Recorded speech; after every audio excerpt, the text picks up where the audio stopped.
Bonjour, mon nom est Julie de l'équipe créative de Scrapbook C. J'espère que ça va bien.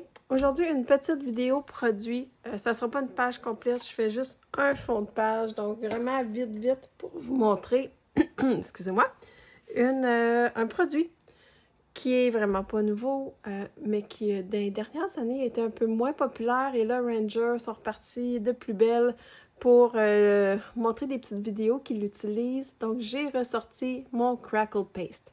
À l'ouverture de la boutique, il y avait des femmes justement qui demandaient comment que ça fonctionne, etc. Donc, voilà une petite vidéo. C'est vraiment une pâte, il se fait dans le clair et dans le opaque. Mon préféré reste le opaque, mais les deux ont une utilité différente. Le clair, ça donne plus effet vitrail. Aujourd'hui, je vais travailler le opaque. Alors, petite spatule. La façon que j'ai décidé de l'utiliser pour cette page-là, il s'utilise là avec des stencils, avec... En fait, je pense que je vais l'utiliser de deux façons. Je vais l'utiliser une première fois pour mon fond, puis après ça, une deuxième fois avec un stencil. Tiens, je vais vous montrer la différence. Donc là, j'ai le goût de venir faire Où est-ce que je pourrais... Je pense que je vais venir créer ici. Est-ce que je prends la spatule? Ben oui, pourquoi pas.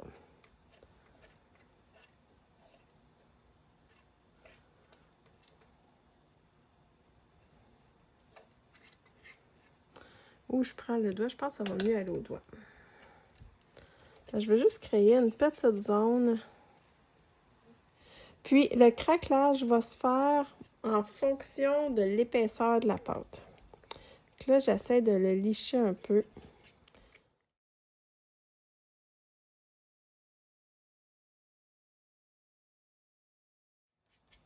Et voilà. Donc, la magie se fait ensuite. Donc là, vous pouvez voir, c'est vraiment comme du gesso normal. Avec des petits... Je vais les laisser là pareil. Donc, je vais juste fermer mon pot tout de suite.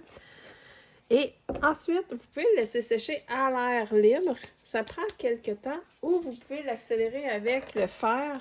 Ça va donner un crackling différent. J'ai cru voir une tendance que quand on le laissait sécher à l'air libre, il faisait un plus gros crackle. C'était différent. Mais j'aime bien le sécher aussi parce que ça va vite. Hein? Parce que quand on fait une page, on aime ça que ça avance. Alors, un coup séché, là, je ne sais pas si vous allez pouvoir voir, mais j'adore. Puis là, vu que ça craque et tout, c'est pas un gesso non plus, le motif ressort un peu en dessous, mais ça vient créer un effet crackling par-dessus.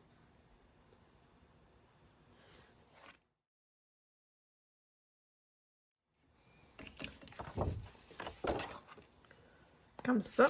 Là, je regarde sur mes mains. Bon, je peux vous remontrer. Là, on s'entend qu'on est encore à la base. C'est sûr que ma page, elle ne restera pas comme ça, mais ça vient créer de la texture vraiment intéressante. Ensuite, un stencil. Pour mon stencil, j'ai le goût d'y aller. Ce qui est intéressant avec le crackling, c'est que vu qu'il y a des grandes ouvertures, ça permet de craquer, de laisser place à la craquelure un peu plus. J'ai le goût de venir juste y donner par-dessus mon crackling.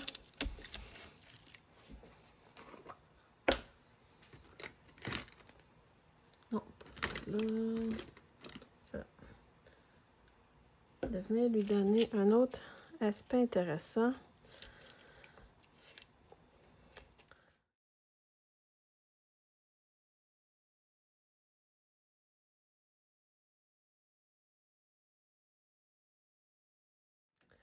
Une fois sec, je vous montre le résultat.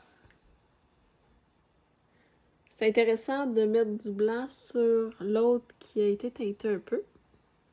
Un beau résultat. Et en bas ici, même chose. Donc, ça fait vraiment un beau style vieillot. Puis là, j'essaye quelque chose. Aucune idée que ça va donner. J'avais le goût de venir peut-être accentuer un peu pour que le blanc ressorte. J'ai goût d'y aller avec Salvage Patina, le Spritz. On va essayer parcimonie. Je vais me garder une bouteille d'eau au cas. J'aurais le goût que ça vienne un peu entre. Je peux vous montrer un autre exemple. Ici, pour vous donner une idée, c'est ça que c'est. Oh, le focus se fait dessus. Quand on met un distress spray ou un. Ben ça, c'est un distress spray. Ça vient rentrer dans les cracks. C'est super beau.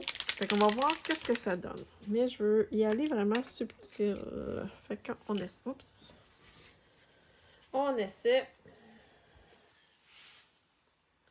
J'ai ma bouteille d'eau. Je pense que je l'ai garoché plus à côté que dessus.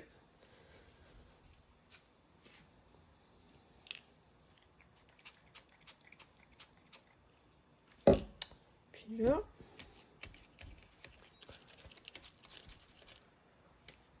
c'est de venir... Je pense que je vais le faire au pinceau.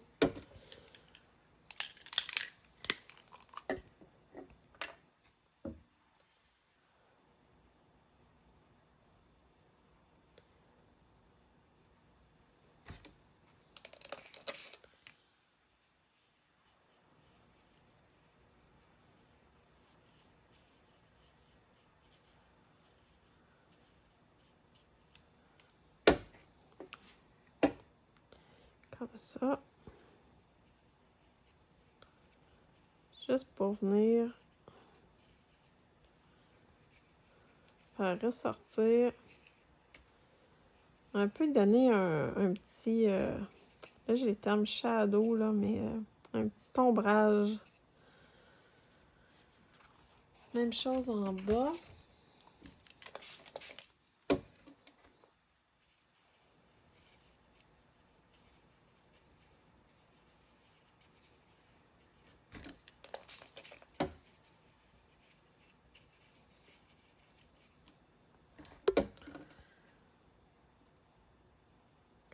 Ça, là, je suis hors caméra, là, vous voyez pas, mais je suis en train de retremper mon pinceau.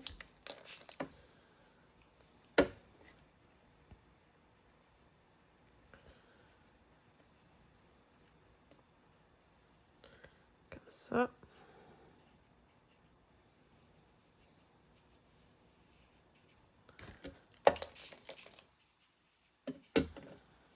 Je vais continuer un peu mon petit dégradé par en bas.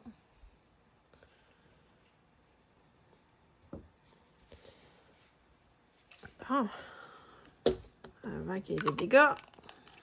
Ferme ça. Donc, qu'est-ce que... Ah, c'est cute. Ça vient effectivement, surtout en bas ici, ça vient rechercher. Puis probablement, quand que je vais faire mon montage, je vais venir mettre un petit peu de jaune. Je pourrais même le faire tout de suite. Pourquoi pas un petit... Parce que c'est...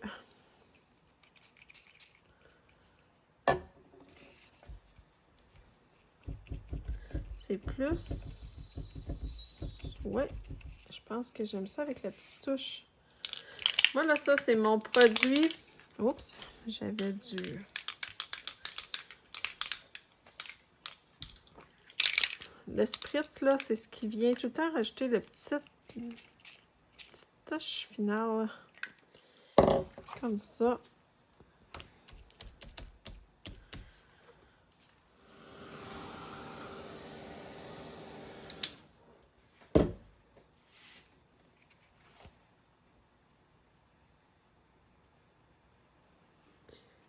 Ça vient rajouter vraiment le spritz, là.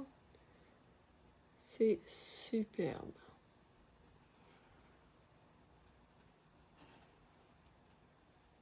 Et voilà. Donc, ça vous donne une bonne idée de ce qu'on peut faire avec la pâte Distress Crackle Paste. Là, c'est la opaque. Et il existe également la translucide qui donne l'effet un peu plus vitraux, qui craque un peu moins. Je ne sais pas, j'en ai un exemple ici tout près. Oh, non, j'ai pas mes exemples avec moi. Mais bon, j'espère que ça vous a fait découvrir ou redécouvrir ou penser de ressortir nos pots, hein, parce que c'est pas nouveau, mais j'espère que ça vous a fait découvrir un petit produit aujourd'hui. Bonne journée, au revoir.